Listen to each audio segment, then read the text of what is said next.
Right. I was thinking about my recent flight to Europe, my journey into the heart of a city in turmoil. And as I thought about all that, I was sat in front of a camera. On a chair. I was on a chair, the camera was on a tripod.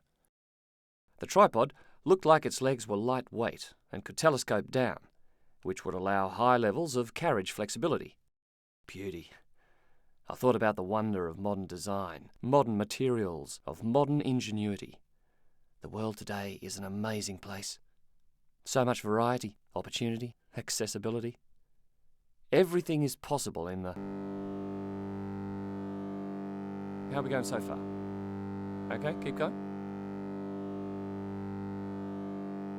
As I said, as the camera whirred away, I was thinking of my long-haul flight of the week before. Our plane had approached Orly Airport in the exhausted yellow light of a May evening. The countryside skirting the city was beautifully still and pristine-looking, I remembered, like a miniature museum landscape of dark green sponge and sawdust, the kind of model landscape that would be displayed in a new, well-funded museum that would incorporate maximum installation flexibility, convincing attention to detail and subtle lighting. I noticed that before, Paul, convincing attention to detail and subtle light. Is it you okay with the wording there? I'm in flexible packaging. I work in the flexible food packaging industry. I'd flown into Paris to meet with the director of an industrial plant that held the patent on Doypack, a superior food packaging container with unparalleled flexibility and convenience, which stands upright on a gusseted bottom.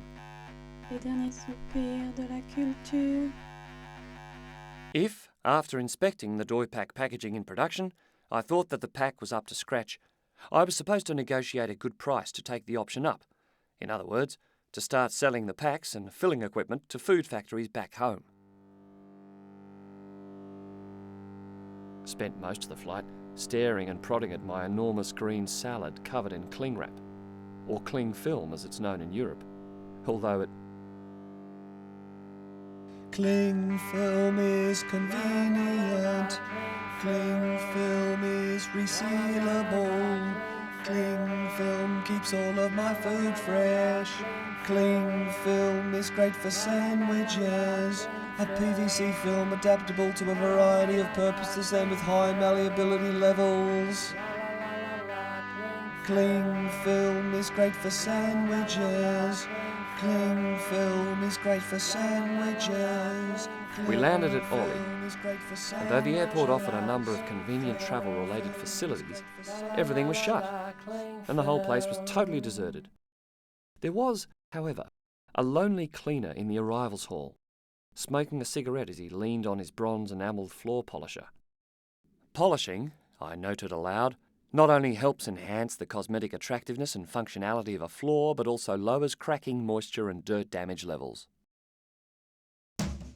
The cleaner did not respond to my well-meaning comment, but told me in broken English that the entire city was shut down. Students had clashed with police in the streets. The universities were closed. There was no public transport, and the trade unions were calling for a general strike.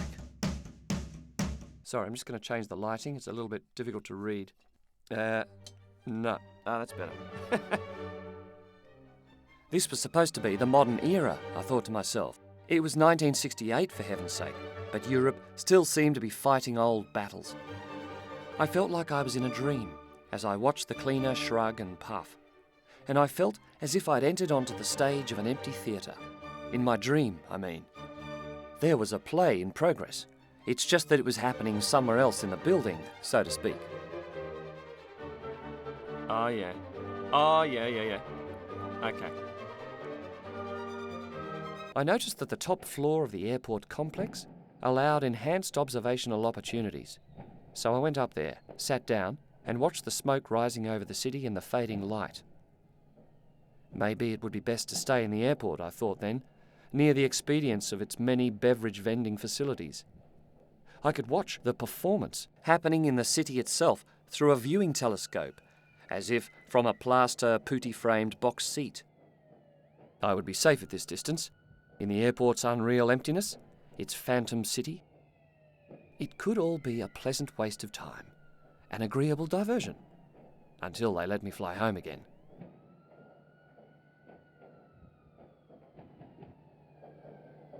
So I sat, and I stared at the camera in front of me.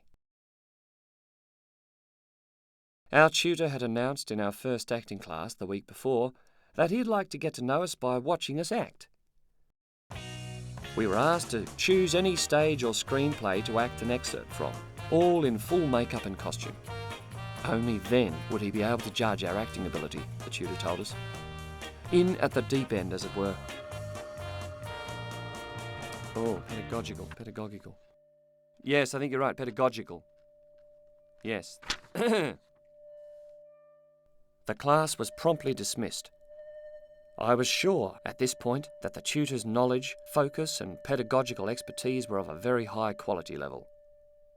As you can well imagine, I couldn't concentrate at work for the whole week, thinking of the character I'd chosen, going over the lines in my head.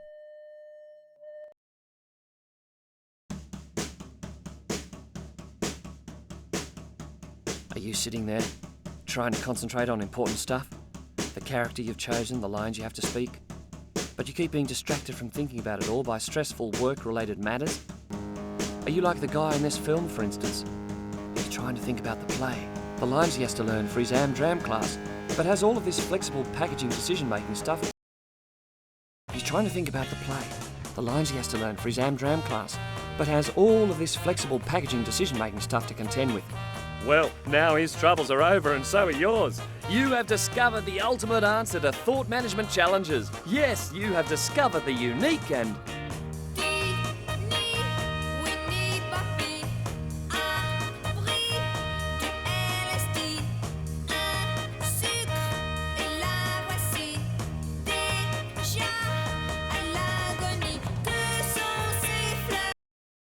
Anyhow, before I knew it, it was time for the next acting class.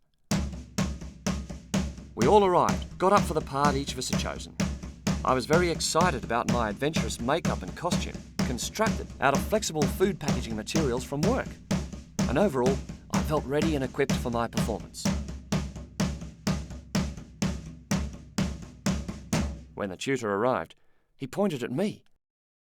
He said I would not be performing the part I had rehearsed, but another part. I would be the star of a film, in fact. He then described the film that I would act in. Yeah, no, I was getting a bit flowery there. The film starts, the tutor said to me, and you're sitting in front of the camera. You sit and sit. For the length of a reel, you sit. Nothing else happens. Nothing. Then cut. That's it. So the spotlight was turned on me, and the camera started rolling. And I sat there.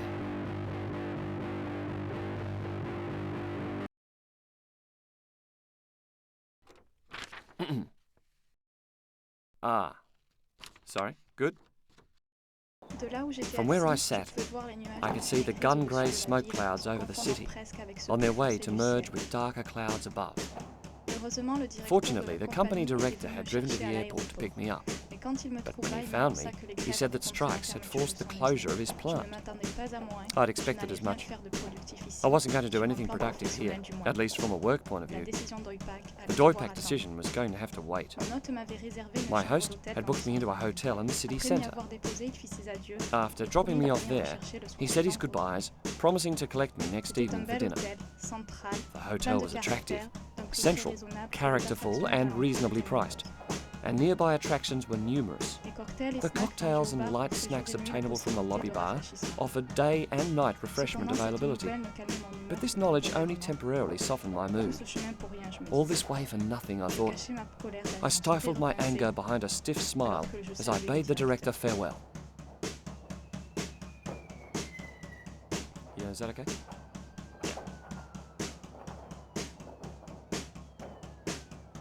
Didn't bother unpacking. I sat on a wooden chair, looking out over the darkening city, smoke obscuring the rooftops. The smells were strong enough to drift as high as my room, of uncollected rubbish, burning tyres, the peppery taste of tear gas. It got me thinking of Wimmera. It got me thinking of Wimmera.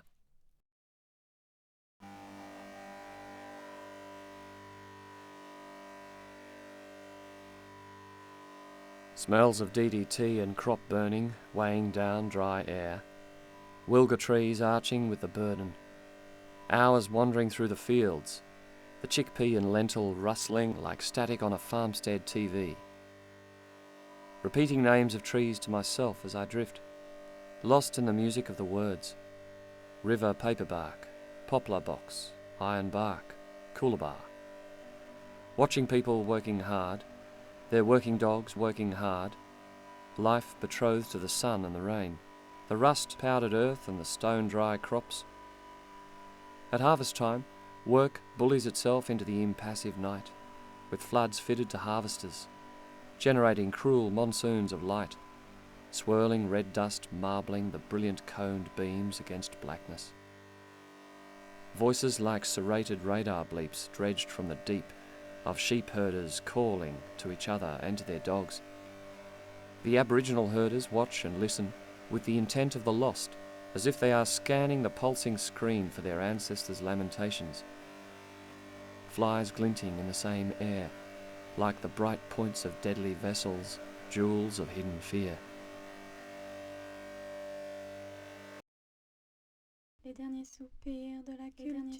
Alrighty. Okay. I owe a lot to all that. I owe a lot to all that. To being able to see. The hard work on the land. Working in nature, I suppose. Working in nature, I suppose. And to being able to see. And to being able to see. Human nature, as it were. Human nature, as it were. To respect it. To respect it. It helps you to rise above. It helps you to rise above The squalid sights you come across. the squalid sights you come across. It gave me a love of words. It gave me a love of words. How they can picture the swarming life unseen. How they can picture the swarming life unseen. I had ambitions to go to university. I had ambitions to go to university. To sit in great libraries. To sit in great libraries. Reading the verses of great men. Reading the verses of great men. We are the words of others. We are the words of others. But words are never enough.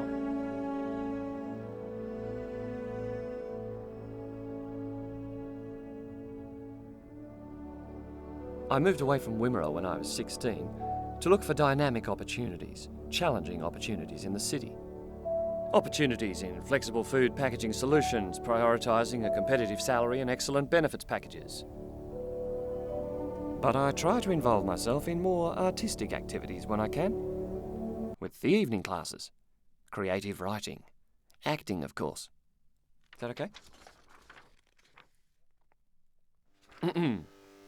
I listened, sat there in my hotel room, and I imagined that I heard a single sheep herder's voice that cried to the whole city. One voice, but made up of many police sirens and the lilting ululations of multitudes.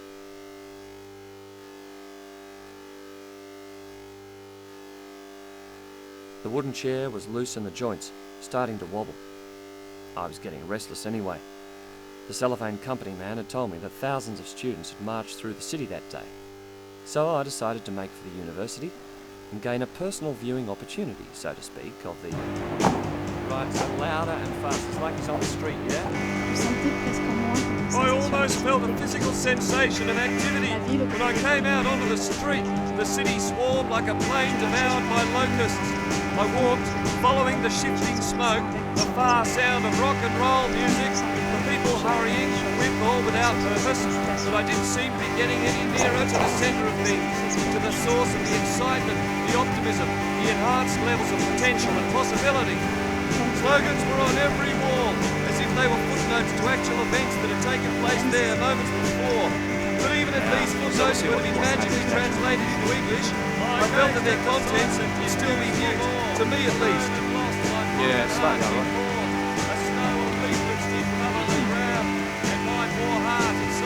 Flaming over the streets, erupting hell. A tourist I was, 'twas easy to tell. I could read knots, sprayed slogans everywhere. On Doric column, dressed stone, without care for classical beauty. Alas, I cried.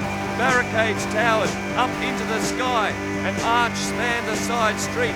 Its rainbow soared, coloured with looted shop goods and car doors. I entered a small cafe, crouching near a chapel wall. The shadow of the church dims the light of free thought. I asked for a black coffee and the Pernod for the road. We decide not to pay, we will steal from now on. I sat by the front window, listening with my stranger's ears. We listen to the last dying notes of culture. I looked out into the square, listening with my stranger's ears. We listen to the last dying notes of art. We listen to the last dying notes of art. As I sat, I tried to be still, to think of nothing, to transport myself away, in my own mind, from the position of being on camera. Not easy. I tried to think of other things, such... The revolution is a violent uprising. Okay? Yeah, one class overthrows another.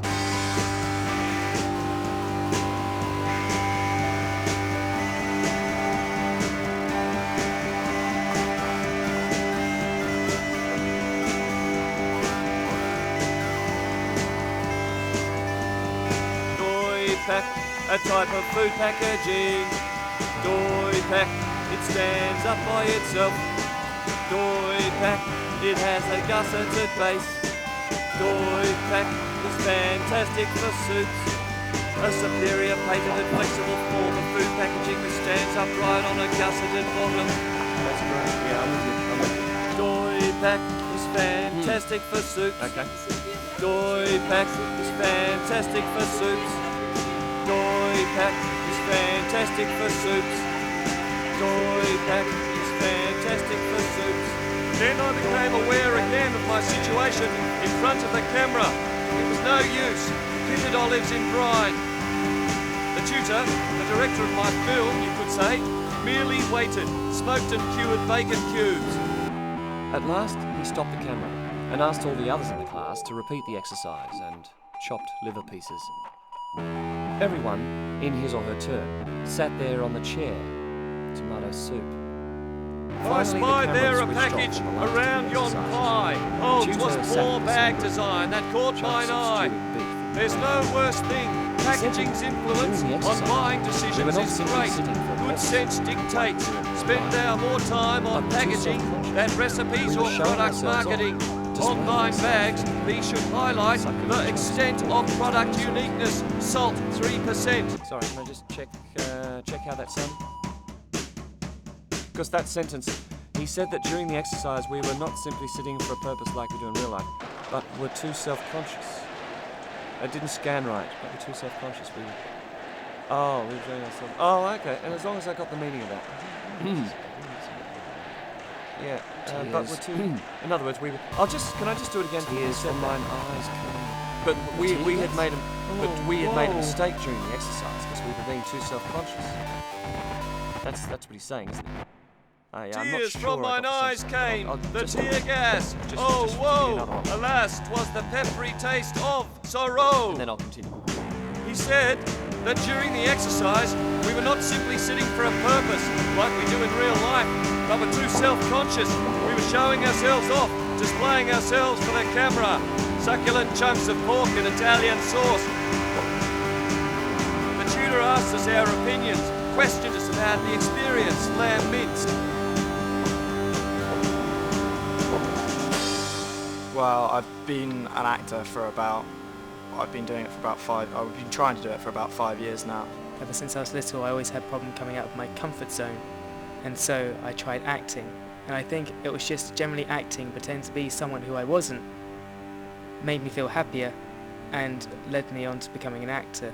You get to explore different characters, be different people, and I love it. It's just like the whole process of turning into someone new.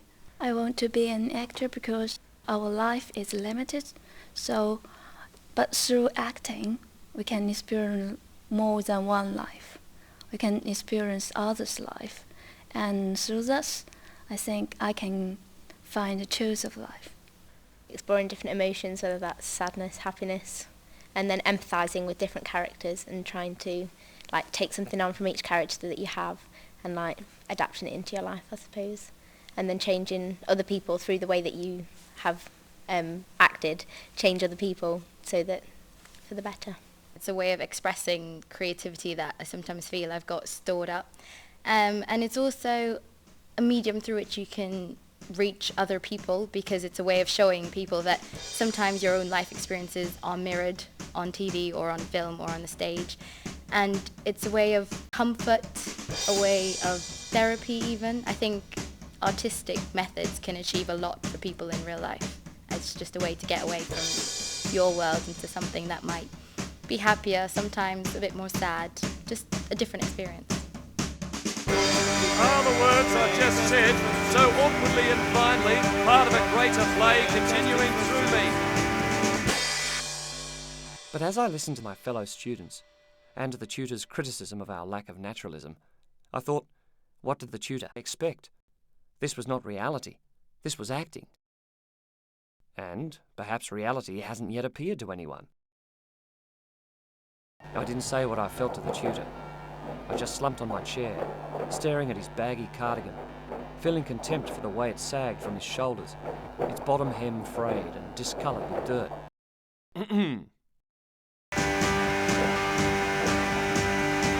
At one point, did a hapless, retching bitzer puppy writhe across the sea, returning to sniff his own lily-white vomit. Yes, I was damned to my weakness, my demonic thoughts seething like the maggots within the putrid oranges scattered on the stones. The future of the company depended on me, on the Doypack decision. This is what the voices in my head screamed at me. I had been sitting in the cafe for a few minutes, or it may have been hours, boredom swallowing me up, the intoxicating stenches watering my eyes, burning my I see costumes spread out on the ground, carbonised silk, sky blue, sun yellow fragrance. The theatre was a beautiful ruin, turbulent and rich, pink and ash green, or turned to shining agate where the stonework had been burnt with petrol. Skeletons streamed to and from the building. A deathly caucus was meeting inside. A new senate of cadavers.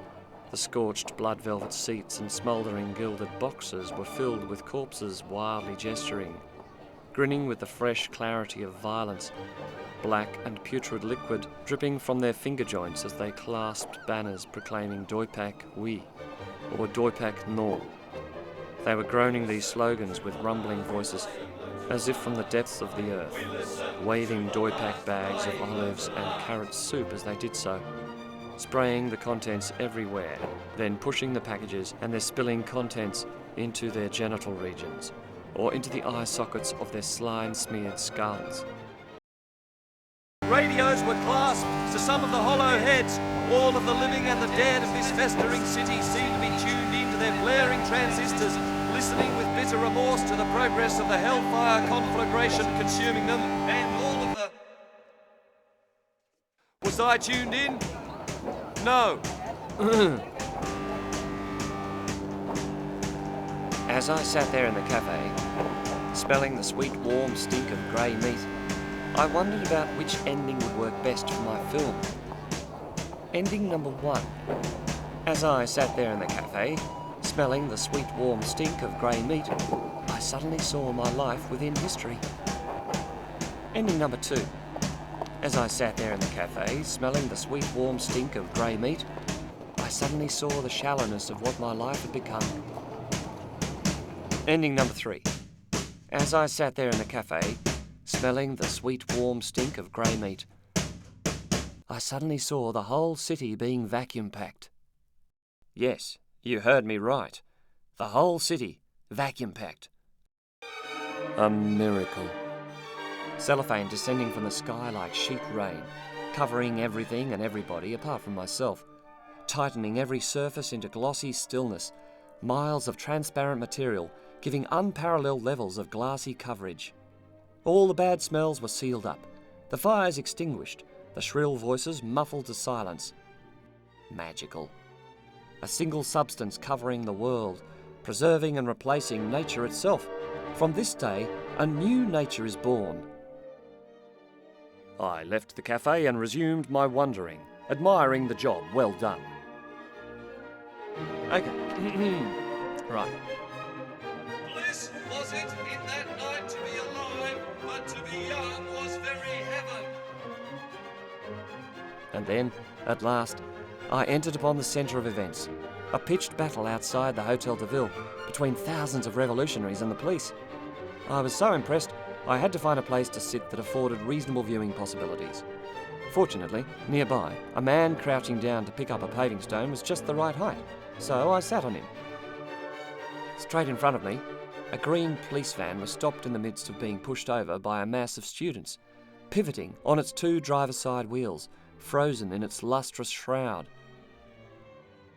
I felt a warm pride as I enjoyed the absolute silence, the quickly freshening breeze, and the dazzle of the lights from the still glowing street lamps, their reflections shimmering as the wind lightly trembled the ghost-smooth surface of the plastic metropolis. I felt myself moved to speak, and quietly but firmly, I told a group of scarf-faced students, frozen in various attitudes of defiance, that the best of today's packaging products provide unparalleled branding, design and production flexibility, with enhanced opportunities for point-of-purchase impact, premium package integrity, protection during distribution, extended product shelf life and a clear, bright appearance. This is the modern world, I said. I sat there, on the crouching man, enjoying the beautiful silence of the students in response to my proud declaration, knowing that their silence was the best response I could ever have hoped for.